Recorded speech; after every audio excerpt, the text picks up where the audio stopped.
Dunyodagi eng zararli 10 ta mahsulotlar. Birinchi raqamdagisi shunchalik xavfliki, u bir qancha mamlakatlarda taqiqlangan. 10-chi raqamdagisi mikroto'lqinli popkorn. 9-si margarin. 8-si chuqur qovurilgan ovqatlar. 7-si qayta ishlangan pishloq. 6-si shakarli donlar. 5-si gazlangan suv va alkogolsiz ichimliklar. 4-si tez tayyor bo'ladigan lapshalar. 3-si qayta ishlangan go'sht, hot-doglar, salalar, kolbasa, sosiskalar. Jahon Sog'liqni saqlash tashkiloti tomonidan saraton keltirib chiqaradigan mahsulot sifatida tasniflangan. 2-si kartoshka chipslari bo'lib, ularda akrilamidlar, natriy va trans yog'lar juda ko'p.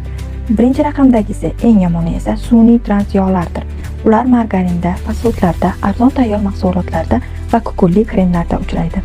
Garvard tadqiqotchilarining fikriga ko'ra, yurak xuruji xavfini 23% ga oshiradi.